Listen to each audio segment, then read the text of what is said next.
कहानी का ये 18वां भाग देखने से पहले इसके पहले सभी भाग अवश्य देखें। चंचल ने अपने सिर पर हाथ रख लिया और फोटो फ्रेम वहीं रखकर फिर रूम में आ गई और मिरर को बंद कर दिया। चंचल के दिमाग में फिर अरिजीत की कही बातें घूमने लगी, पर नताशा की कही बातें भी उसके जहन में कहीं ना कहीं चल रही थी। और नताशा की कही ये बात कि अरिजीत ने उसकी बहन को धक्का दिया, ये चीज तो चंचल भूल ही नहीं पा रही थी। चंचल ने कुछ सोचा और अपनी आंखों में आंसू लिए घर से बाहर आकर जाने लगी कि ड्राइवर चंचल के सामने आया और उसको रोकते हुए बोला, मैम आप कहाँ जा रही हैं? चंचल अपने आंसू पोंछते हुए बोली, भैया प्लीज मुझे जाने दीजिए। ड्राइवर बोला, मैम आप कहीं नहीं जा सकती, सर ने सख्त मना किया है कि आप घर से बाहर कदम भी न रखें। चंचल गुस्सा करते हुए बोली, वो होता कौन है मुझे रोकने वाला? मुझे अपने दोस्त के पास जाना है और मुझे कोई नहीं रोक सकता। बोलते हुए चंचल ड्राइवर के साइड से निकलने लगी।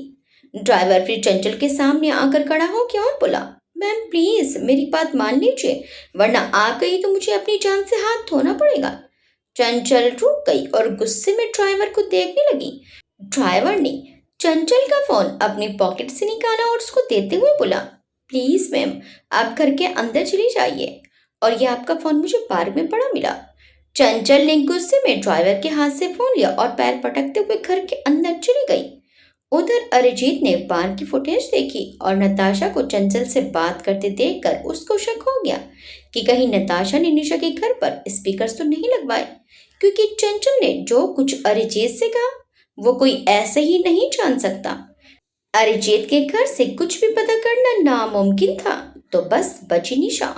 और अरिजीत ये भी अच्छे से जानता था कि चंचल निशा से अपनी हर एक बात शेयर करती है, और डोर वाली बात तो कोई नहीं जानता था बस नताशा के सिवा, क्योंकि नताशा एक बार अरिजीत के घर पर ना होने पर उसके रूम में चोरी से गई थी और बाई चांस उसको डोर के बारे में पता चल गया था। नताशा ने इसी बात का फायदा उठाया। अरिजीत को शक होते ही उसने बहाने से निशा के घर की तलाशी लेने के लिए अपने लोग भेज दिए थे, और अरिजीत का शक सही निकला। नताशा के द्वारा लगवाए हुए स्पीकर्स अरिजीत के आदमी ने ढूंढ कर निकाल लिए थे। उधर चंचल गुस्से में अपने रूम में आए और इधर उधर घूमते हुए बोली, कैसे यहाँ से जाऊं, मुझे बस जाना है यहाँ से। चंचल ने कुछ सोचा और निशा को कॉल करते हुए अपने मन में बोली, मैं बाहर नहीं जा सकती तो क्या हुआ, निशा तो घर आ सकती है। एक बार निशा यहाँ आ गई तो मैं उसके साथ मिलकर यहाँ से भी निकलने का रास्ता ढूंढ लूंगी। जल्द ही निशा ने कॉल पिक किया और चिढ़ते हुए बोली, हाँ बोल। चंचल निशा की बदली आवाज सुनकर अभी भी बात ना बोलते हुए उससे पूछने लगी, तुम्हें क्या हुआ, इतने गुस्से में क्यों लग रही हो? निशा चिढ़ते हुए बोली, यार पता नहीं कुछ लोग अभी घर के अंदर आए और पूरा घर तहस नहस करके चले गए। चंचल हैरानी से बोली, क्या, पर तूने उनको घर के अंदर ही क्यों आने दिया? निशा बोली, यार वो कोई सरकार की तरफ से घर के मेजरमेंट के लिए आए थे। ये लोग हर 5 साल में घर मेजरमेंट करने आते हैं। 5 साल पहले भी कुछ लोग आए थे, घर मेजर करके चले गए थे, पर ये लोग तो पूरा घर तहस नहस कर गए। लग रहा था जैसे कुछ ढूंढ रहे हो। चंचल बोली, कहीं कुछ चुरा कर तो नहीं ले गए? निशा बोली, नहीं यार ऐसा तो कुछ नहीं किया, बस सारा सामान फैला दिया। चंचल बोली, तो फिर ठीक है। निशा ने कहा, तुम बताओ कॉल क्यों किया? चंचल फिर शांत हो गई और उसको नताशा की बात याद आने लगी। चंचल की आंखों में फिर आंसू उतर आए और वो भरे गले से बोली, निशा तुम तुरंत मेरे पास आ जाओ, मैं तुमको लोकेशन भेजती हूँ। निशा घबरा कर बोली, क्या हुआ, तुम ठीक तो हो? चंचल बोली, तुम बस आ जाओ। निशा ने ओके कहा और चंचल के घर के लिए निकल गई। और कुछ समय बाद निशा अरिजीत के घर पहुंची तो चंचल को देखकर उसकी आंखें फैल गई। निशा ने चंचल को देखते हुए कहा, तुमने शादी कर ली? चंचल रोने लगी और तुरंत निशा के गले से लग गई। निशा चंचल को शांत कराते हुए बोली, चंचल क्या हुआ, तुम ऐसे क्यों रो रही हो? चंचल निशा से दूर हुई और सिसकियां लेते हुए बोली, अरिजीत बिल्कुल अच्छा नहीं है, उसने मेरी बहन को मारने की कोशिश की, वो बहुत गंदा है, तुम मुझे यहाँ से कैसे भी बाहर निकाल दो। ये लोग मुझे यहाँ से बाहर नहीं जाने दे रहे हैं और अब मेरा यहाँ दम घुट रहा है। निशा चंचल को शांत कराते हुए बोली, पहले तुम शांत हो जाओ फिर बताओ हुआ क्या है, और तुम ये क्या बोल रही हो? अरिजीत माहिती को क्यों मारने की कोशिश करेगा जबकि वो खुद उनका ख्याल रख रहा है? चंचल रोते हुए बोली, ये बस एक दिखावा है। अब तो मुझे दीदी के लिए डर लग रहा है, कहीं वो मेरी बहन को फिर मारने की कोशिश ना करे।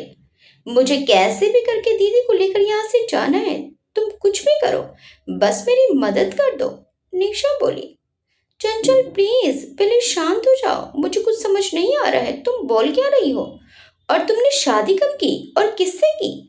चंचल ने अपने आंसू पोंछे और एक गहरी सांस लेते हुए बोली, मैंने शादी नहीं की और ना मैं इस शादी को मानती हूँ।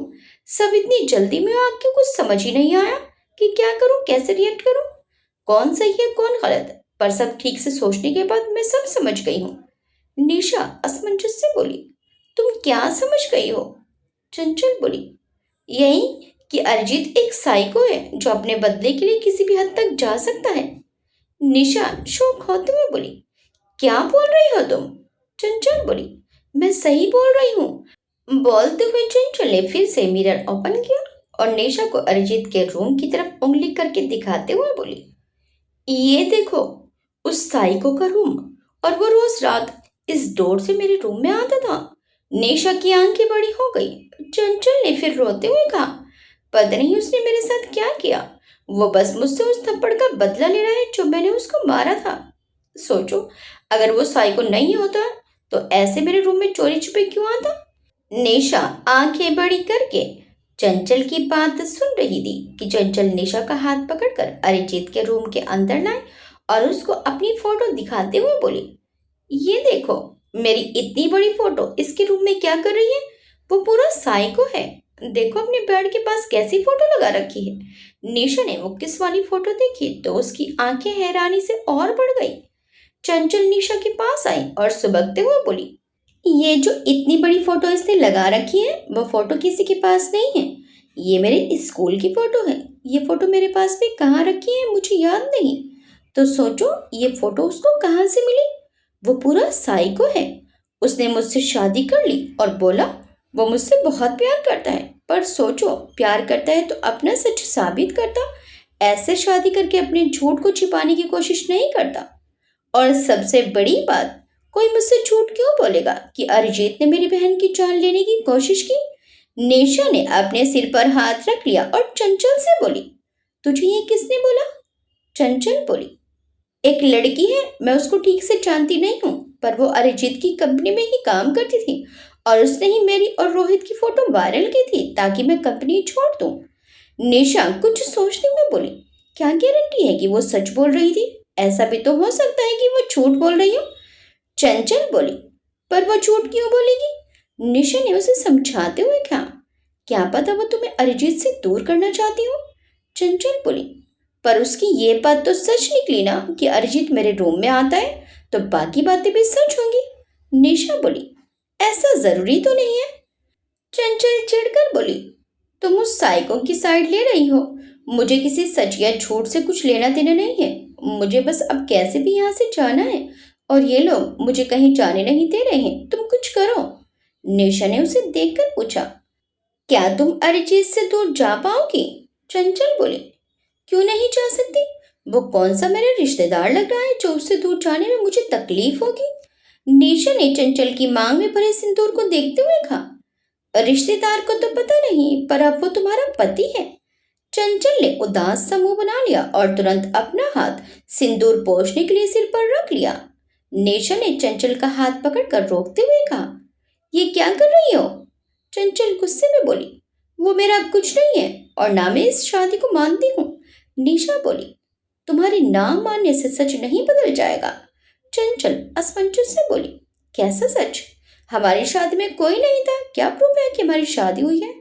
कल को वो मुझे ये बोलकर छोड़े उससे पहले मैं ही ये रिश्ता तोड़ दूं तो अच्छा है। निशा गहरी सांस लेकर बोली, तुम ऐसा क्यों सोच रही हो कि वो कल को तुम्हें छोड़ देगा?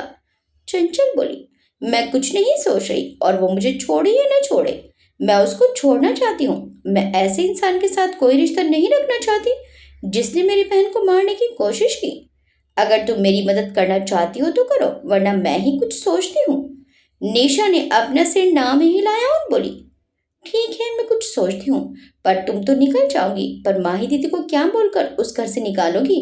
क्योंकि ऐसे जब तुम्हें घर से बाहर नहीं जाने दिया जा रहा है तो माही दीदी को निकालना बहुत मुश्किल होगा। चंचल की आंखों में फिर आंसू निकलने लगे और वो अपने सिर पर हाथ रखकर बोली, मेरी वजह से मेरी बहन की जान खतरे में पड़ गई। निशा उसके आंसू पोंछते हुए बोली, तुम रो मत, हमको कोई प्लान बनाना पड़ेगा। तभी हम लोग बिना किसी मुसीबत के माही दीदी को वहां से निकाल सकते हैं। और जब तक दीदी को वहां से निकालने का तरीका नहीं मिल जाता तुम्हें यहीं रहना पड़ेगा। चंचल निशा की तरफ देखने लगी। निशा चंचल के कंधे पर हाथ रखकर बोली, तुम यहाँ से भागी तो उधर दीदी को खतरा पड़ सकता है, इसलिए जोश में नहीं होश में काम करना होगा। पहले दीदी को निकालने का सोचते हैं, फिर तुम कैसे भी यहाँ से भाग सकती हो। चंचल को निशा की बात सही लगी तो चंचल ने अपना सिर हिला दिया। निशा ने चंचल के सिर पर हाथ फेरते हुए कहा, रो मत, मैं हूं ना। चंचल फिर निशा के गले से लग गई। निशा चंचल को शांत कराते हुए क्या सही है क्या गलत सोचने लगी। क्योंकि उसको पूरी बात पता नहीं थी इसलिए वो किसी नतीजे पर नहीं पहुंच पा रही थी। निशा चंचल को रूम में लेकर आई और उसको बेड पर बैठाकर बोली, चंचल मुझे शुरू से सब बताओ क्या हुआ है। चंचल निशा को अरिजीत के चिल्लाने से लेकर अरिजीत ने उसको शादी के बाद क्या क्या बोला सब कुछ बता दिया। निशा चंचल की बातें सुनकर कंफ्यूज हो गई थी, पर उसको इतना तो समझ आ गया था कहीं कुछ तो गलत फहमी हुई है। ऐसे ही रात हो गई। रात को चंचल अब कुछ अच्छा महसूस कर रही थी। निशा ने चंचल से कहा, चंचल अब रात हो गई है, मैं चलती हूँ। चंचल डरने लगी और बोली, तुम क्या कुछ दिन मेरे साथ यहाँ नहीं रुक सकती? निशा चंचल को देखते हुए बोली, मैं यहाँ पर रुकी तो अरिजीत को शक हो जाएगा, इसलिए हम लोगों को पहले के जैसे नॉर्मल रहना होगा। चंचल ने कुछ सोचते हुए अपना सिर हिला दिया और बोली, उसने फिर रात को मेरे साथ कुछ किया कर तो? निशा ने अपनी आंखें छोटी कर ली और कुछ सोचते हुए बोली, तुम्हें ऐसा क्यों लगता है उसने तुम्हारे साथ कुछ किया है? चंचल मासूमियत से बोली, फिर वो रात को मेरे सोने के बाद रूम में क्यों आता है और मेरे उठने से पहले चला जाता है? निशा ने अपनी आईब्रो आपस में जोड़ते हुए चंचल से कहा, क्या तुम्हें अपनी बॉडी में कुछ चेंजमेंट महसूस हुए? चंचल असमंजस से बोली, कैसे चेंजमेंट? निशा उसे देखकर बोली, कुछ भी अलग सा चेंजमेंट जो पहले कभी महसूस ना हुआ हो। चंचल बोली, नहीं तो, पर तुम ऐसे क्यों पूछ रही हो? निशा बोली, बस ऐसे ही पूछा। बोलकर निशा खड़ी हुई और बोली, अच्छा मैं चलती हूँ। चंचल ने निशा का हाथ पकड़कर रोकते हुए कहा, तुमने बताया नहीं मैं क्या करूंगी? अगर वो मेरे रूम में फिर से आए तो क्या मैं उसको अच्छे से कूट दूं, उसके हाथ पैर तोड़ दूं या फिर सिर फोड़ दूं? अगर उसने मेरे साथ जबरदस्ती करने की कोशिश की तो क्या मैं उसको सेल्फ डिफेंस में जान से मार सकती हूँ?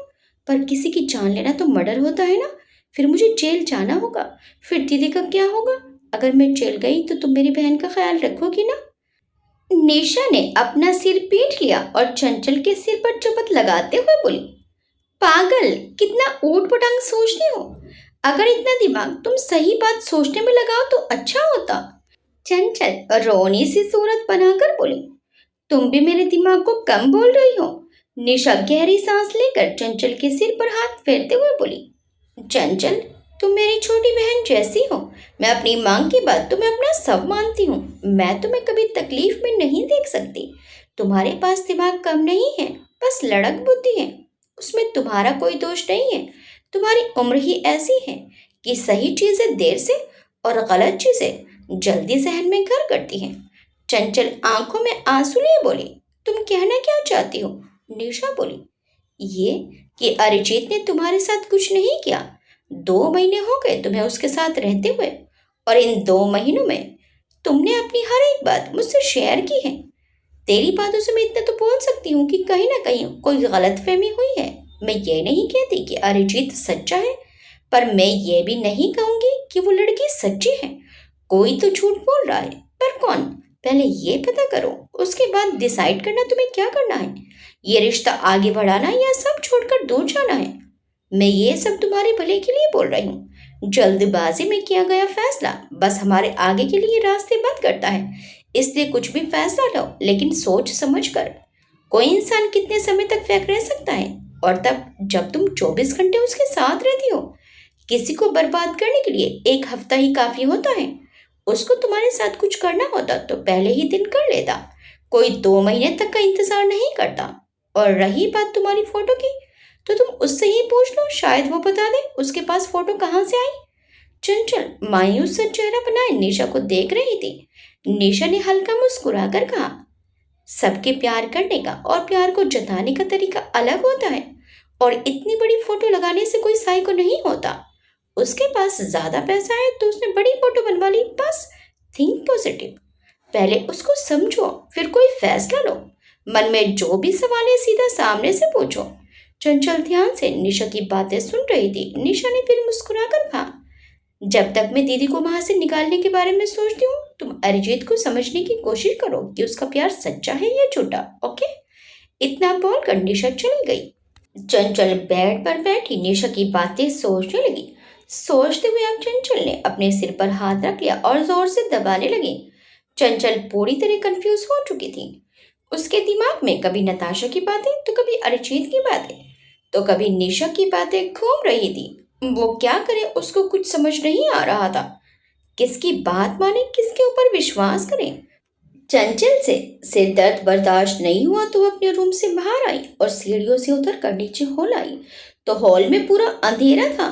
चंचल ने डर से इधर उधर देखा और अपना फोन निकालने लगी कि अचानक से उसके ऊपर फूल गिरने लगे। चंचल ने अपना सिर उठा लिया और फूलों की महक से उसने अपनी आंखें बंद करते हुए अपने हाथ फैला लिए कि तभी लाइट ऑन हुई और युग चंचल के पास आकर उसको गोद में उठाकर गोल गोल घुमाने लगा। चंचल शॉक हो गई और युग को हैरानी से देखने लगी। वो कुछ बोलती उससे पहले उसकी नजर हॉल में चारों तरफ गई। पूरा हॉल बैलून और फूलों से भरा हुआ था। युग ने मुस्कुराते हुए चंचल को नीचे उतारा और उसको हक करते हुए बोला, thank you thank you thank you so much भाभी, आपने शादी कर ली। मैं बता नहीं सकता मैं कितना खुश हूँ। मैंने कितना इंतजार किया है जब मैं आपको भाभी बोलूंगा। चंचल शौक में आंखें बड़ी करे चुपचाप खड़ी थी। युग चंचल से दूर हुआ और बोला, भाभी मैं थोड़ा सा गुस्सा भी हूँ। आपने मुझे अपनी शादी में शामिल नहीं किया और ऐसे मंदिर में शादी कर ली। मैंने तो सोचा था हम दोनों मिलकर पहले भाई की बारात में नाचेंगे, फिर मैं आपको मंडप तक लेकर जाऊंगा। पर कोई बात नहीं, आप दोनों की शादी ज्यादा जरूरी थी, वो हो गई बस। अपने सपने में तो मैं आप दोनों की शादी दोबारा करवा कर भी पूरी कर लूंगा। मैं तो सोच रहा हूँ जब छोटा बेबी आ जाएगा तब आप दोनों की शादी धूमधाम से करवाऊंगा। इससे छोटा बेबी भी आप दोनों की शादी में शामिल हो जाएगा। छोटा बेबी के आने के बाद शादी करने के बड़े फायदे हैं भाभी। कल को छोटा बेबी आपसे शिकायत नहीं करेगा, मम्मी मम्मी आपकी शादी में मैं क्यों नहीं हूँ। युग की बातें सुनकर चंचल की आंखें फैल गई और उसको चक्कर जैसा लगने लगा और उसने अपने सिर पर हाथ रख लिया। चंचल ने कल रात से कुछ नहीं खाया था और वो इतना रोई थी कि उसको अब चक्कर जैसा फील होने लगा था। युग चंचल को देखकर उसको पकड़कर सोफे पर बैठाते हुए बोला, भाभी आप ठीक तो हो। इतना बोलकर युग ने तुरंत विनीता जी को आवाज देते हुए कहा, काकी जल्दी से पानी लाइए। विनीता जी पानी लेकर आई तो युग ने विनीता जी से पानी लिया और चंचल को पीने को दिया। चंचल युग के हाथ से पानी लेकर पीने लगी कि युग चंचल के सामने घुटने पर बैठ गया और बोला, भाभी आपको ऐसे अचानक से चक्कर कैसे आने लगे। चंचल पानी पीते हुए युग को देखने लगी। युग फिर कुछ सोचते हुए चहक कर बोला, क्या प्रेग्नेंट हो, मतलब छोटा बेबी आने वाला है। अरे वाह। युग की बात सुनकर चंचल के मुंह में भरा पानी बाहर आ गया और वो सीधा युग की शर्ट के ऊपर जाकर गिरा। चंचल ने अपनी आंखें बड़ी कर ली और युग की गिली शर्ट को मासूमियत से देखने लगी। युग ने अपनी शर्ट झाड़ते हुए कहा, इट्स ओके भाभी, हो जाता है। आप बस ये बताओ आप ठीक तो हो, मैं आपको हॉस्पिटल लेकर चलूं। नहीं नहीं, मैं डॉक्टर को ही घर पर बुला लेता हूँ, आपका ऐसे में ट्रेवल करना सही नहीं होगा। चंचल ने युग को हैरानी से देखते हुए कुछ बोलने की कोशिश की पर युग चंचल के मुंह पर हाथ रखते हुए बोला, भाभी आप कुछ मत बोलो, इतनी थकी हुई लग रही हो आप तो बस आराम करो। आज से आप बस आराम करोगी और आज से आप हम लोगों के लिए लंच डिनर कुछ भी नहीं बनाओगी, बस पूरा टाइम आराम करोगी। आपको जो भी चाहिए हो मुझे बोलना, मैं आपको पलक झपकते ही सब लाकर दे दूंगा। चंचल अपनी आंखें बड़ी करे युग को देख रही थी।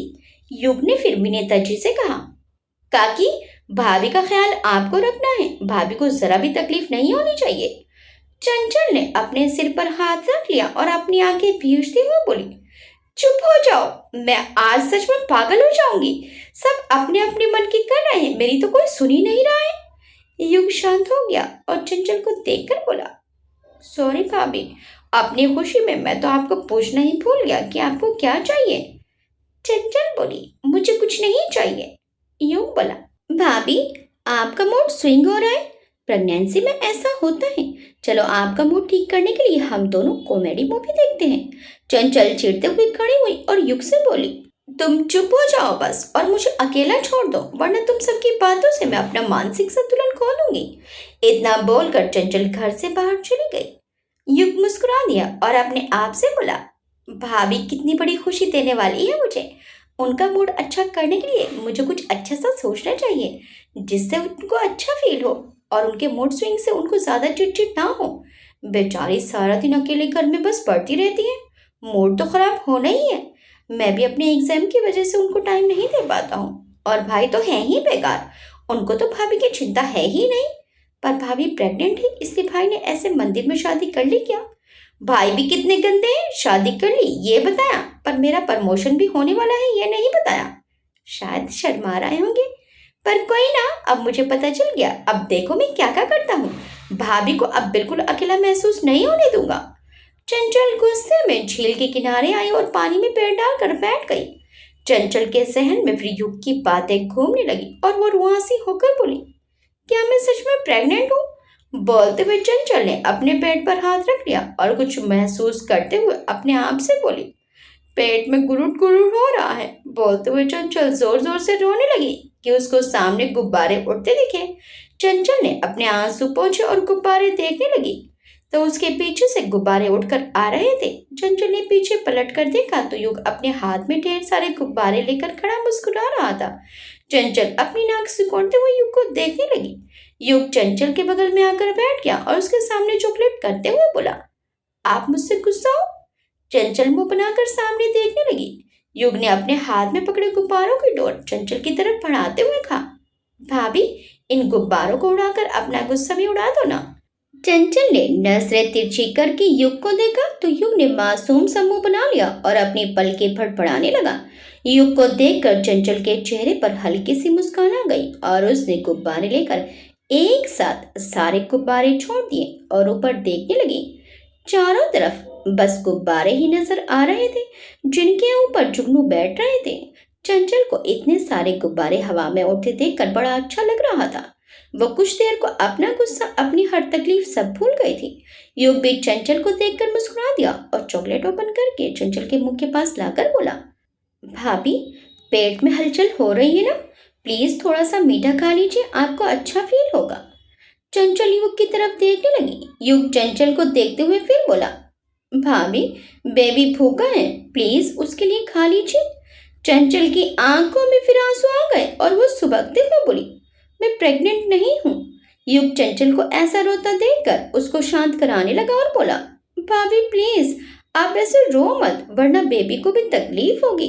चंचल और जोर जोर से रोने लगी और बोली, नहीं है बेबी, मैं प्रेग्नेंट नहीं हूँ, तुम झूठ बोल रहे हो।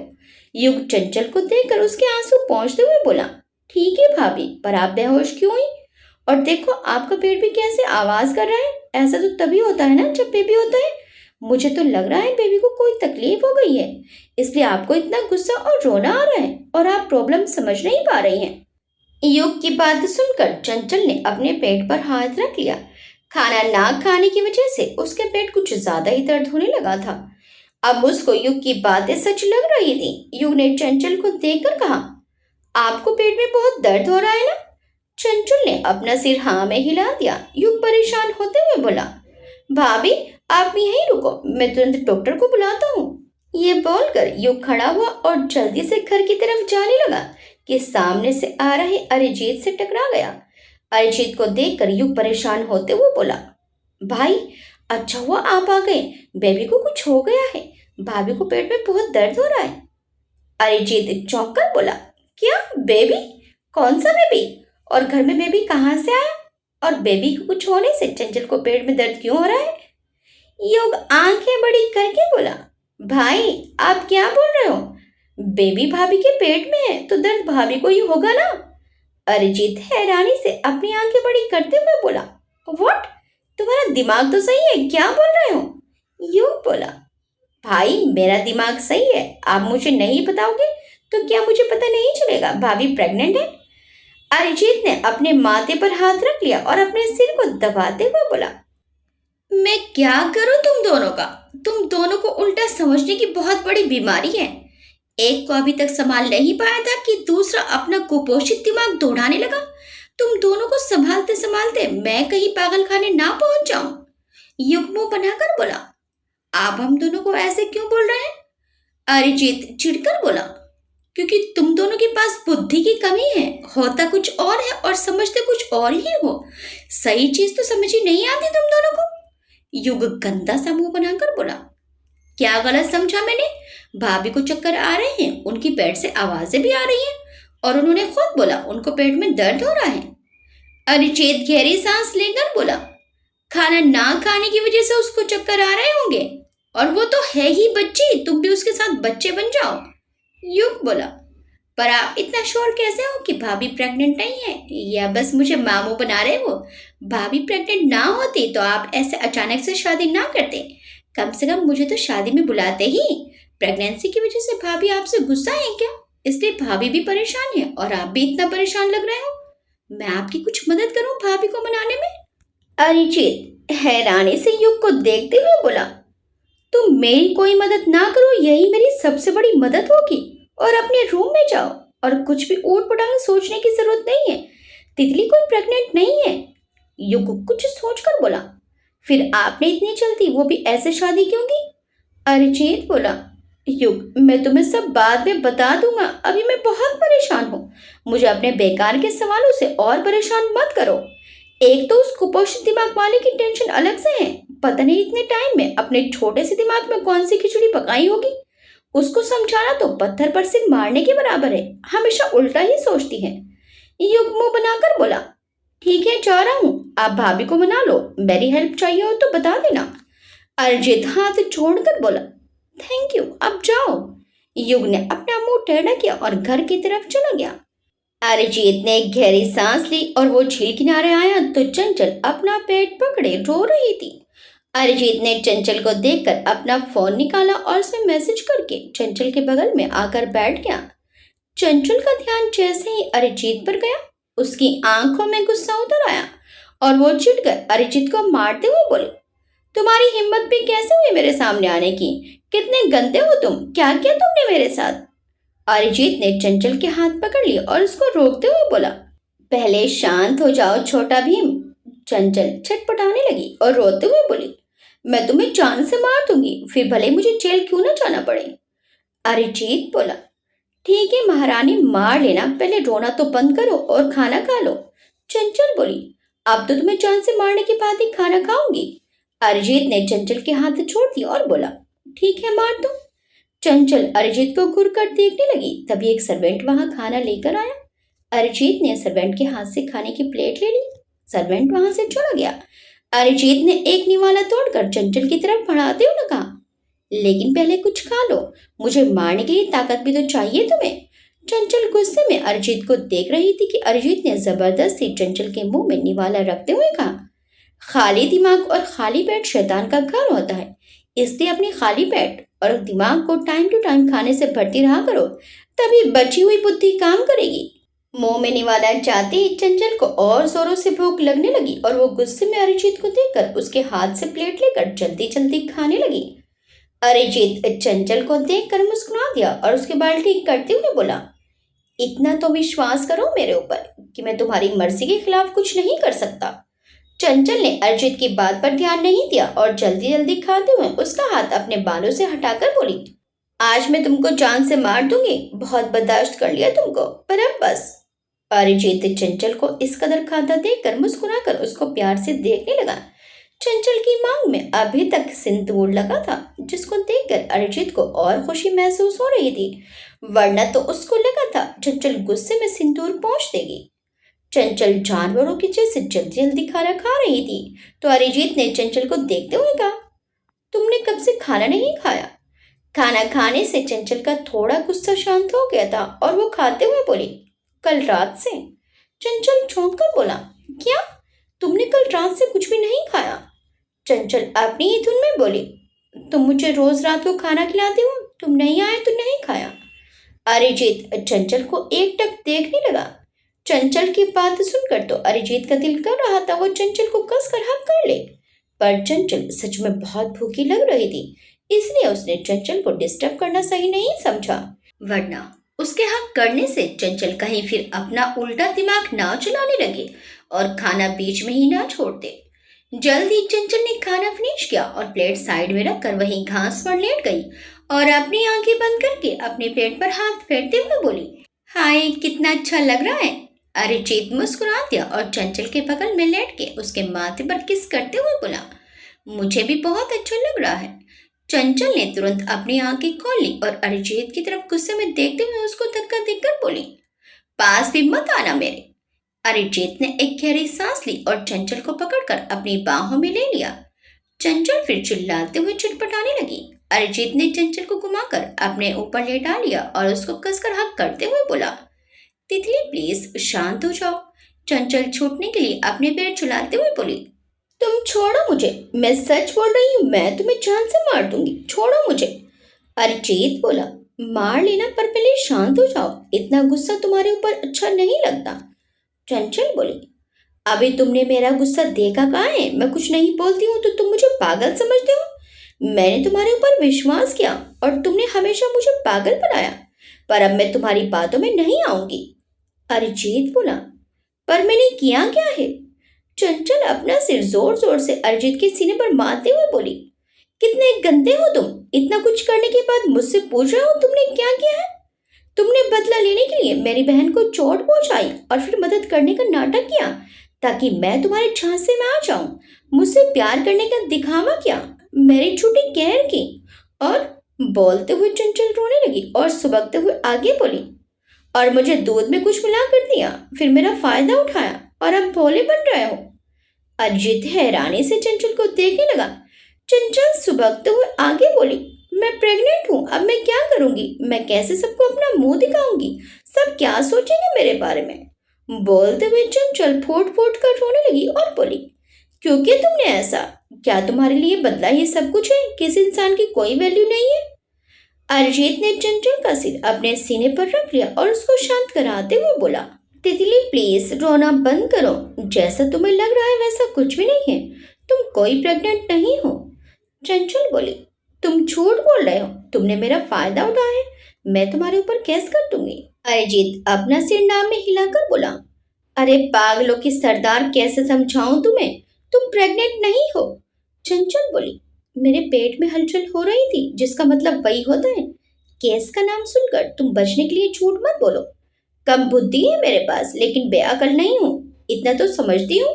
अरिजीत गहरी सांस लेकर बोला, काश तुम समझती होती। चंचल चिढ़कर बोली, मैं सब समझती हूँ। अरिजीत बोला, वो मुझे दिख रहा है तुम क्या और किस लेवल का समझती हो। पहले मुझे लगता था तुम्हारे पास बस बुद्धि की कमी है, पर अब लगता है तुम्हारे पास बुद्धि है ही नहीं। तुम्हारा दिमाग पूरी तरह से गोल कद्दू है, वो भी पका हुआ। चंचल अपना सिर उठाकर अरिजीत को घूरने लगी। अरिजीत ने चंचल के आंसू पोंछते हुए कहा, पागल लड़की, तुमने कुछ नहीं खाया था, बस इसलिए तुम्हें पेट में दर्द हो रहा था। क्या अब तुम्हारे पेट में कुछ भी हो रहा है? चंचल ने अपना मुंह बना लिया और कुछ महसूस करते हुए बोली, नहीं। अरिजीत बोला, वो बस खाना ना खाने की वजह से था, अब तुमने खाना खा लिया तो सब ठीक हो गया। चंचल के चेहरे पर मुस्कान आ गई और वो चहकते हुए बोली, मतलब मैं प्रेग्नेंट नहीं हूँ? अरिजीत ने अपना सिर ना में हिला दिया। चंचल मुस्कुरा दी, पर फिर कुछ सोचते हुए उसकी आंखों में आंसू आ गए और वो अरिजीत को घूरते हुए बोली, मैं प्रेग्नेंट नहीं हूँ तो क्या हुआ, तुमने मेरी बहन को मारने की कोशिश तो की ना। अरिजीत एक गहरी सांस लेते हुए बोला, तितली, मैंने तुम्हारी बहन को कुछ नहीं किया। अब मैं तुमसे कोई सच नहीं छुपाना चाहता हूँ। पहले तुम्हें खोने का डर था, बस इसलिए कुछ नहीं बताया, पर अब तुम पूरी तरह से मेरी हो। चंचल आंखों में आंसू लिए अरिजीत को देख रही थी। अरिजीत ने आगे कहा, मैंने तुम्हारी बहन को चोट नहीं पहुंचाई, पर मेरी वजह से तुम्हारे और तुम्हारी बहन के ऊपर अटैक हुआ। चंचल की आंखें बड़ी हो गई और वो गुस्से में अरिजीत के ऊपर से उठते हुए कुछ बोलने जा रही थी, पर अरिजीत ने पीछे से और कसकर चंचल को पकड़ लिया और बोला, तितली प्लीज पहले पूरी बात सुन लो। आधी अधूरी बातें किसी भी रिश्ते के लिए अच्छी नहीं होती हैं। तुमने नताशा की बात आराम से सुनी थी ना?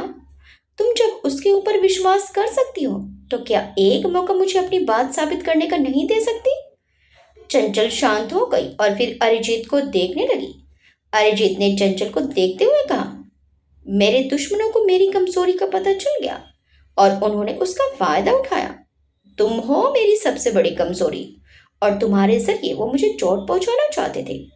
चंचल ने नासमझी से अपनी आईब्रो आपस में जोड़ ली। अरिजीत बोला, उन्होंने तुम्हें किडनैप करने की कोशिश की। जब वो नाकामयाब रहे तब उन्होंने तुम्हारी बहन को चोट पहुंचाई ताकि तुम मुझसे दूर हो जाओ। चंचल नासमझी से बोली, मेरे दूर ये पास जाने से क्या फर्क पड़ता है? बेकार में झूठी कहानी मत बनाओ। तुम्हारी वजह से कोई मुझे क्यों चोट पहुंचाना चाहेगा? मेरा तुम्हारा कोई रिश्ता नहीं है। अरिजीत ने चंचल को देखते हुए हताश होकर कहा, क्या सच में हमारा कोई रिश्ता नहीं है? चंचल बोली, नहीं है। अरिजीत बोला, तो क्या तुम इस शादी को नहीं मानती? चंचल बोली, नहीं मानती और तुम भी नहीं मानते हो। तुमने शादी बस अपनी सच्चाई छुपाने के लिए की, तो ज्यादा भोले मत बनो। मैं सब समझती हूँ। तुम फिर मुझे कंफ्यूज करके अपनी बातों में फंसाना चाहते हो। और चलो मान भी लिया इस शादी को, पर शादी तो आज हुई है ना। आज हमारा कुछ रिश्ता है, पर उससे पहले तो मैं तुम्हें ठीक से जानती तक नहीं थी। तो फिर कोई तुम्हारी वजह से मेरी बहन को चोट क्यों पहुंचाएगा? अरिजीत गहरी सांस लेकर बोला, तुम्हारी नजरों में ये रिश्ता आज जुड़ा है, पर मेरे लिए तो रिश्ता तभी जुड़ गया था जब हमारी पहली मुलाकात हुई थी। मैं कभी नहीं भूल पाया था तुम्हारी वो आंखें। फिर तुम कब धीरे धीरे मेरे दिल में आते गई पता ही नहीं चला। मैंने अपनी तरफ से तुम्हें और तुम्हारी बहन को सेफ रखने की हर एक कोशिश की। जितनी जरूरी तुम्हारी बहन तुम्हारे लिए है, उतनी ही जरूरी तुम हो मेरे लिए। मैं कभी तुम्हें हर्ट नहीं कर सकता। तुम्हारी बहन के साथ जो हादसा हुआ वो पहली और आखिरी बार था। उसको सेफ रखने के लिए ही मैंने उसको गौरव के घर पर रखा हुआ है। तुम्हें कोई जरा सी चोट ना पहुंचा पाए, इसलिए तुम्हें अपने साथ ले आया। तुम्हारी बहन के साथ जो भी हुआ उसके लिए मुझे सच में बहुत बुरा लगा था, और मेरी वजह से जो भी हुआ मैंने उसको ठीक करने की अपनी तरफ से हर एक कोशिश की है। चंचल चुपचाप अरिजीत को देख रही थी। अरिजीत ने चंचल के गाल पर हाथ रखकर कहा, तितली, मैं सच में बहुत प्यार करता हूँ तुमसे। हमेशा तुम्हें अपने सीने से लगा कर रखना चाहता हूँ। तुम एक बार अपने दिल पर विश्वास करो, वो क्या बोलता है। चंचल ने मासूम सा चेहरा बना लिया और बोली, मेरा दिल कुछ नहीं बोलता है। मैं अब किसी पर विश्वास नहीं करती। सब मुझे पागल बनाकर जाते हैं। तुम भी मेरे साथ वही करते हो। मान लिया तुमने मेरी बहन के साथ कुछ नहीं किया, तुमने मेरी बहन के इलाज में मदद की। आज मेरी बहन अच्छी कंडीशन में है तो तुम्हारी सपोर्ट की वजह से है। पर तुमने मुझे रहने के लिए ऐसा रूम क्यों दिया जिसमें तुम चोरी छुपे आ जा सकते हो? और तुमने आज तक मेरा घर क्यों नहीं खरीदा? अरिजीत ने चंचल को समझाते हुए कहा, तितली, जब तुम मेरी हो तो तुमसे जुड़ी हर एक चीज मेरी ही तो है, और जो चीज पहले से मेरी है उसको मैं अपने नाम पर कैसे कर सकता हूँ? जैसे ये घर हम दोनों का है, वैसे तुम पहले जिस घर में रहती थी वो घर भी हम दोनों का है, तो उसको कैसे खरीदूं? कितनी बार तुम्हें ये बात समझाई पर तुम समझती ही नहीं हो। क्या तुम्हारी माँ ने तुम्हारे पापा का घर खरीदा था तब उसमें रहती थी? नहीं ना, तो मैं कैसे खरीद सकता हूँ? वो तो हम दोनों का घर है ना। चंचल बच्चों समूह बनाकर अरिजीत को देखने लगी। अरिजीत फिर अपनी आंखें बंद करते हुए बोला, और रही बात तुम्हारे रूम की, तो बस मैं तुम्हारे रूम में ही नहीं, युग के रूम में भी आ जा सकता हूँ। तुम दोनों के रूम में एक सीक्रेट डोर है। चंचल अपनी आंखें बड़ी करते हुए बोली, क्या तुम युग के रूम में भी चोरी छिपे जाते हो? पर क्यों? वो तो तुम्हारा भाई है और ऊपर से वो एक लड़का है। अरिजीत ने अपनी आंखें खोली और चंचल को घूरते हुए बोला, तितली, इसमें अपना उल्टा दिमाग लगाने की जरूरत नहीं है।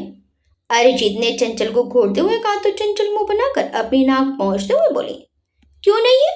मुझे तो तुम्हारे ऊपर पहले से शक था, अब तो यकीन हो गया है। तुम साइको हो। जो अपने भाई को नहीं छोड़ता वो मुझे क्या छोड़ेगा? बेचारा युग, पता नहीं उसको इस सच के बारे में पता है कि नहीं। अरिजीत हैरानी से चंचल को देखने लगा और उसके सिर पर अपना सिर मारते हुए बोला, कभी तो अच्छा सोचा करो कुपोषित लड़की। चंचल बोली, आउच, मुझे लगा। अरिजीत बोला, लगने के लिए ही मारा था ताकि बुद्धि खुले कुछ तुम्हारी। चंचल चिढ़कर बोली, मेरी बुद्धि अच्छी है, तुम अपने आप को देखो साइको, ऐसे ऐसे कांड है तुम्हारी, शर्म नहीं आती तुम्हें। अरिजीत चौंक कर बोला, कांड? चंचल उसे घूर कर बोली, और नहीं तो क्या, मुझे अपने भाई को भी ऐसे रूम में रखते हो जहाँ तुम आ जा सको, तो ये साइकोपंती हुई ना। अरिजीत बोला, अब बस भी करो अपना उल्टा दिमाग लगाना। चंचल बोली, मैं बिल्कुल सही दिमाग लगा रही हूँ, मुझे छोड़ो, युग तो तुम्हारा सगा भाई है, उसको भी तुम ऐसे रूम में रखते हो, तुम पागल नहीं तो और क्या हो। अरिजीत चिढ़कर बोला, हाँ हूँ मैं पागल, डर लगता है मुझे तुम दोनों को अकेले रूम में छोड़ने पर। घर के हर रूम में एक सीक्रेट डोर है जिससे एक रूम से दूसरे रूम में जाया जा सकता है। चंचल हैरानी से बोली, क्या, पर ऐसा क्यों। अरिजीत की आवाज थोड़ी लड़खड़ाने लगी और वो चंचल को अपनी बगल में लेटाकर आसमान की तरफ देखते हुए बोला, मैं 7 साल का था जब माँ ने सुसाइड किया। चंचल की आंखें बड़ी हो गई और अरिजीत का गला भर आया और वो आगे बोला, उस दिन हम सब छत पर सो रहे थे कि मेरे और युग के सोने के बाद माँ उठी और नीचे रूम में आ गई। कुछ ही देर में मेरी आंख खुली, माँ को पास में ना देखकर मैं माँ को ढूंढते हुए नीचे आया तो रूम से मुझे कुछ गिरने की आवाज़ आई। मैं रूम के पास आया तो रूम अंदर से लॉक था। मैंने डोर पर मारते हुए माँ को आवाज़ दी पर माँ ने कोई जवाब नहीं दिया। मुझे डर लगने लगा। मैं अंदर देखने के लिए भागकर विंडो के पास आया तो विंडो भी लॉक थी, पर उसके शीशे से मैंने देखा माँ पंखे से लटकी छटपटा रही थी। मैं रोने लगा, हर एक कोशिश की रूम के अंदर जाने की, पर मेरे कमजोर हाथ डोर नहीं तोड़ पाए। मैंने कोशिश करके विंडो का एक ग्लास तोड़ा और टूटे कांच के बीच से कैसे भी करके अंदर आया तो माँ अपनी आखिरी सांसें ले रही थी। मैंने माँ के पैरों को पकड़कर अपनी पीठ पर रख लिया ताकि उनकी जान बचा सकूं। पर कुछ घंटे वैसे ही खड़े रहने के बाद मुझे समझ आया, माँ तो कब की मुझे छोड़कर चली गई। मैंने उनको बचाने में देर कर दी। माँ ने अपनी सांसें तभी छोड़ दी थी जब मैंने उनके पैर पकड़े थे, पर मैं उस समय समझ नहीं पाया। तब से डर लगता है मुझे। मैं कभी युग को लॉक रूम में नहीं छोड़ता। फिर जब ये घर बनवाया तो ऐसा डिज़ाइन करवाया कि एक रूम के जरिए दूसरे रूम में जाया जा सके ताकि कल को वो घटना फिर से ना हो। युग को जब भी ज़रूरत हो तो मैं बंद रूम में भी कुछ ही मिनट में उसके पास पहुंच सकूं।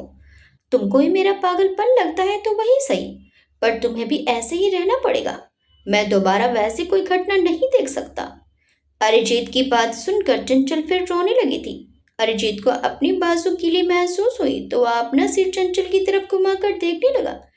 चंचल ने अरिजीत को देखकर कहा, तुम्हारी माँ ने सुसाइड क्यों किया। अरिजीत के चेहरे पर दर्द भरी मुस्कान आ गई और वह फिर ऊपर देखते हुए बोला, सुसाइड नहीं करती तो बेचारी क्या करती। जैसे तुम समाज के ताने बर्दाश्त नहीं कर सकती, वैसे वो भी नहीं झेल पाई समाज की गंदी नजरें, उनके ताने, और अपने आप से ही हार कर खत्म कर लिया अपने आप को। चंचल हैरानी से बोली, ताने। अरिजीत रुंधे गले से बोला, हाँ ताने, दूसरी औरत होने के, बच्चों को देने के लिए बाप का नाम ना होने के। चंचल बोली, पापा, तुम्हारे पापा कहाँ हैं। अरिजीत बोला, मेरे पापा नहीं है, मेरी बस माँ थी। मैंने अपनी माँ के साथ साथ अपने बाप का भी पिंडदान कर दिया था। चंचल हैरानी से बोली, पर क्यों। अरिजीत बोला, क्योंकि मेरा बाप एक धोखेबाज लालची इंसान था।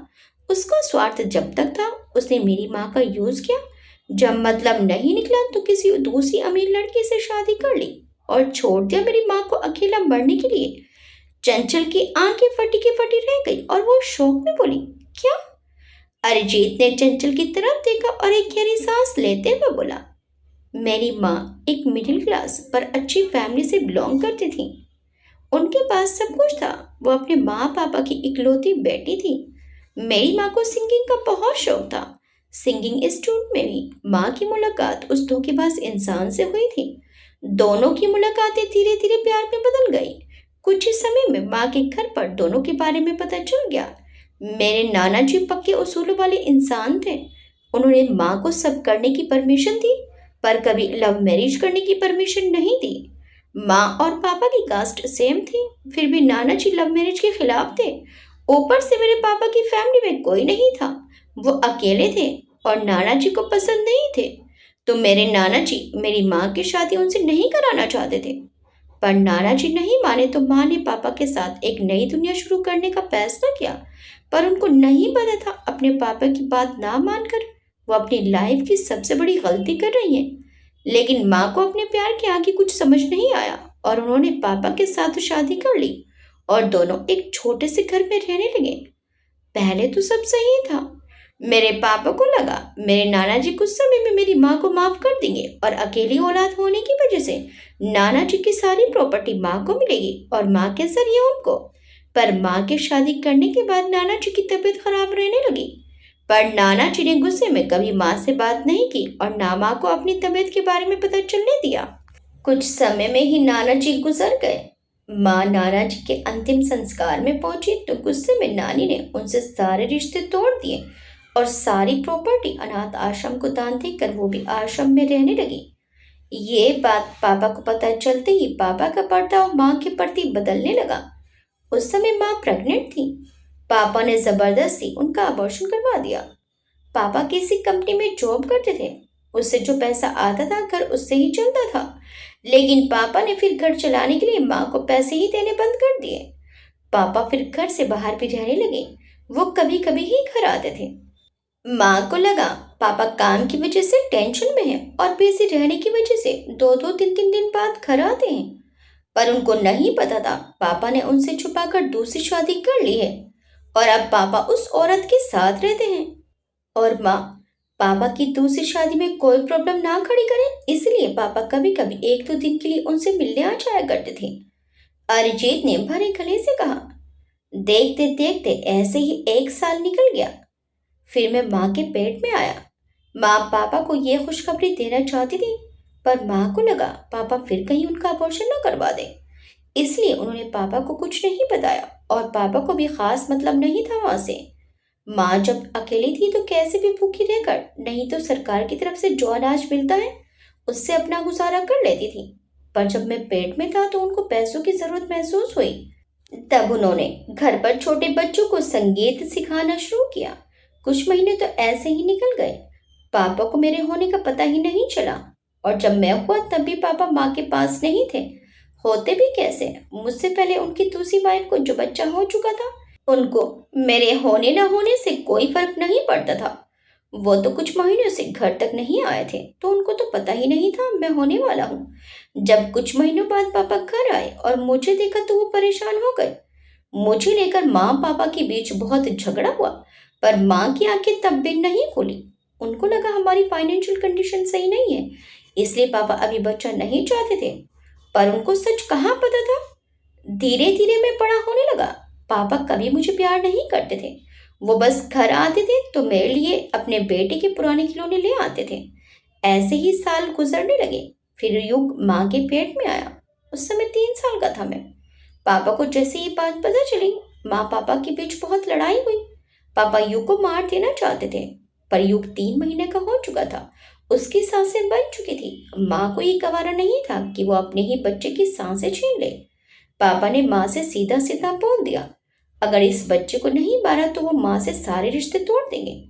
माँ ने युग को चुना क्योंकि इतने सालों में माँ को थोड़ा बहुत शक तो पापा पर हो गया था, इसलिए उन्होंने अपने बच्चे को चुना। और वो इतनी काबिल तो थी कि अपने बच्चे को अकेले पाल सकती थी। पर काबिल होना बहुत नहीं होता है, समाज में रहने के लिए बेशरम बनना पड़ता है, और वो मेरी माँ नहीं बन पाई। उस दिन के बाद से पापा दोबारा कभी घर नहीं आए।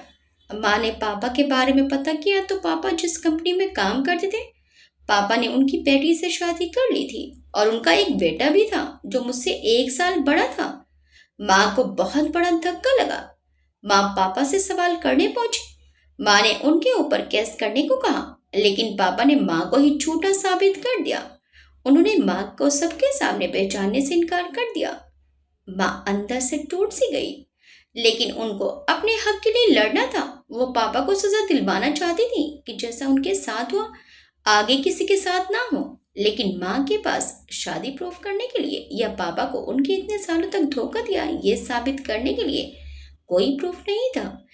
इसलिए कोर्ट में उनको ही जलील किया गया, उनको ही बदचलन बोला गया और मेरी माँ केस हार गई। लेकिन कोर्ट में केस जाने की वजह से मोहल्ले वालों को पता चल गया। सभी माँ को गंदी नजरों से देखने लगे। उनसे उनके बच्चों का बाप कौन है ये पूछा जाने लगा। युग भी तब तक 6 महीने का हो गया था। माँ ने अपने बच्चों के लिए अपने आप को मजबूत किया, अकेले हम दोनों को पालने लगी। लेकिन उस कोर्ट केस के बाद माँ की तकलीफ बढ़ती जा रही थी। माँ जिन बच्चों को संगीत सिखाती थी उनके पेरेंट्स ने अपने बच्चों को भेजना बंद कर दिया। आसपास मेरी माँ को कोई काम नहीं देता था और हम दोनों इतने छोटे थे कि वो हम दोनों को अकेले छोड़कर ज्यादा दूर नहीं जा सकती थी। तब माँ की मुलाकात सुरेखा आंटी से हुई।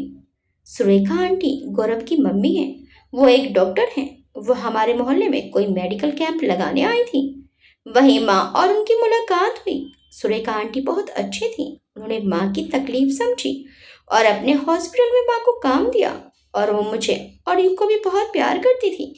गौरव मेरी उम्र का था, हम लोग एक परिवार बन गए।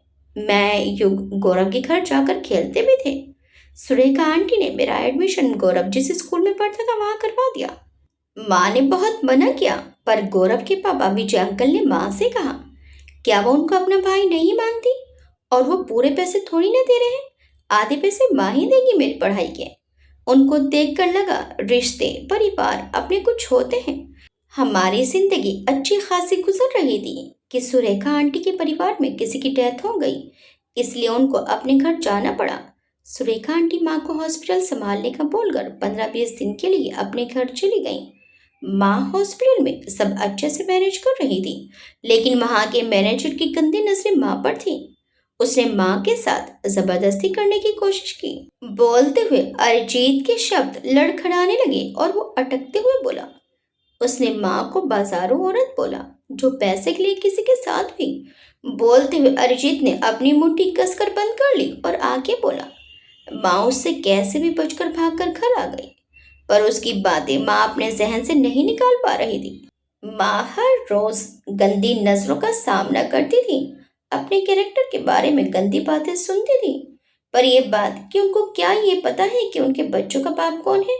दोनों बच्चे अलग अलग इंसान के हैं या एक के हैं? ये बातें माँ बर्दाश्त नहीं कर पाई। अभी तक तो लोग बस बाप का नाम पूछते थे, पर अब तो। बोलते हुए अरिजीत ने कसकर अपनी आंखें भींच ली और आगे बोला। माँ ये सब बर्दाश्त नहीं कर पाई और उन्होंने अपनी जान दे दी ताकि इस कलंक को हम दोनों के ऊपर से हटा सके। बाप के नाम से अच्छा माँ को हम दोनों का अनाथ बनकर रहना मंजूर था। माँ मेरे लिए एक लेटर लिखकर गई थी, उसमें ये भी लिखा था, आगे से कोई भी पूछे तुम्हारे माँ पापा कहाँ हैं तो बोल देना दोनों एक एक्सीडेंट में मारे गए। चंचल आंखों में आंसू लिए अरिजीत को देख रही थी। उसको तो लगता था उसने ही सारे दुख झेले हैं, उसके साथ ही गलत हुआ है, लेकिन उसके साथ तो कुछ भी नहीं हुआ जितना अरिजीत के साथ हुआ। अरिजीत तो अपने जन्म से ही दुख दर्द सहता आ रहा है। चंचल ने प्यार से अरिजीत के गाल पर हाथ रख लिया और उसका सिर अपनी तरफ घुमा लिया। अरिजीत ने चंचल की आंखों में आंसू देखकर उसके आंसू पोंछते हुए कहा, तुम हमेशा पूछती हो ना मैं तुम्हें तितली क्यों बोलता हूँ? चंचल ने अपनी पलकें झपका दी। अरिजीत ने चंचल के गाल पर प्यार से हाथ रखकर बोला, तुम्हारी आंखें बिल्कुल मेरी माँ जैसी हैं। मेरी माँ हमेशा से तितली बनकर उड़ना चाहती थी, अपने सपने पूरे करना चाहती थी, पर उनकी किस्मत में कुछ और ही लिखा था। लेकिन मैं तुम्हें उड़ते देखना चाहता हूँ और इसलिए मुझे तुम्हारी आंखों में आंसू पसंद नहीं। जब पहली बार तुम्हारी आंखें देखी तो ऐसा लगा जैसे मैं इन आंखों को पहले से जानता हूँ। चंचल मासूमियत से अरिजीत को देखने लगी। अरिजीत ने गहरी सांस लेकर चंचल को देखते हुए कहा, बहुत रात हो गई है, अब चले। चंचल ने अरिजीत को देखा और नम आवाज में बोली, जिसकी वजह से ये सब हुआ हम लोग उनके खिलाफ केस करेंगे, उनको सजा दिलवाएंगे। अरिजीत के चेहरे पर हल्की सी मुस्कान आ गई और वो चंचल के सिर पर हाथ फेरते हुए बोला, अब उसकी जरूरत नहीं है। चंचल चौंक कर बोली, क्यों नहीं है? माना बहुत साल हो चुके हैं, पर कुछ गुनाह माफ करने लायक नहीं होते। तुम ऐसे लोगों को कैसे छोड़ सकते हो जिनकी वजह से तुम्हारी माँ को इतनी तकलीफ उठानी पड़ी? अरिजीत बोला, किसने कहा मैंने उनको माफ कर दिया? चंचल बोली, माफ नहीं किया तो उनको सजा क्यों नहीं दिलवाते? अरिजीत बोला, सजा दिलवाने के लिए वो होने भी तो चाहिए। चंचल अपनी आंखें बड़ी करते हुए बोली, मतलब? अरिजीत बोला, कुछ नहीं। चंचल कुछ सोचते हुए बोली, मतलब तुमने उनको मार दिया, तुम एक हत्यारे हो। आगे क्या होगा? अरिजीत ने अपने पिता के साथ क्या किया? क्या चंचल सब समझ जाएगी? नताशा अब क्या करेगी? देखिए इस कहानी के अगले भाग में। आपको ये कहानी कैसी लगी हमें कमेंट्स करके ज़रूर बताइएगा। वीडियो अच्छी लगी तो वीडियो को लाइक शेयर सब्सक्राइब करना मत भूलिएगा। मिलते हैं इस कहानी के अगले भाग में। Till then bye bye.